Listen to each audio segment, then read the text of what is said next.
শুভ দুপুর বন্ধুরা। কালকে তোমাদের সাথে শেয়ার করলাম যে কাল ছাদ ঢালাই হয়েছে। 48 ঘন্টার আগে তো ছাদে ওঠা যাবে না, বাট এই সিঁড়িটা গেঁথেছে, মানে ফার্স্ট ধাপে সিঁড়িটা তো নিচে গাঁথা আছে, এটা ছাদে ওটা সিঁড়িটা গেঁথেছে, তো এখানে ওঠা যাবে। তো এখানে উঠেই ছাদটা একটু দেখবো। কাল থেকে উঠে এসে একবারও দেখিনি, মিস্ত্রি কাজ হচ্ছে এখনো।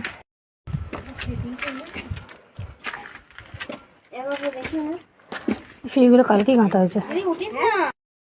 ছাদটা এখন সিমেন্টের গোলা দেওয়া হচ্ছে। দুজন মিস্ত্রি কাজ করছে, তারাই জাস্ট ছাদে আছে, আমরা এখন উঠবো না।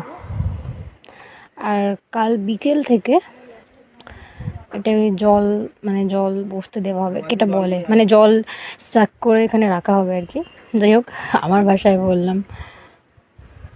তো এখন ছাদে না ওঠাই ভালো। মিস্ত্রিরা যেহেতু কাজের সূত্রে উঠেছে, ওদের পক্ষে ঠিক আছে, আর সবাই মিলে না ওঠাটাই বেটার এখন।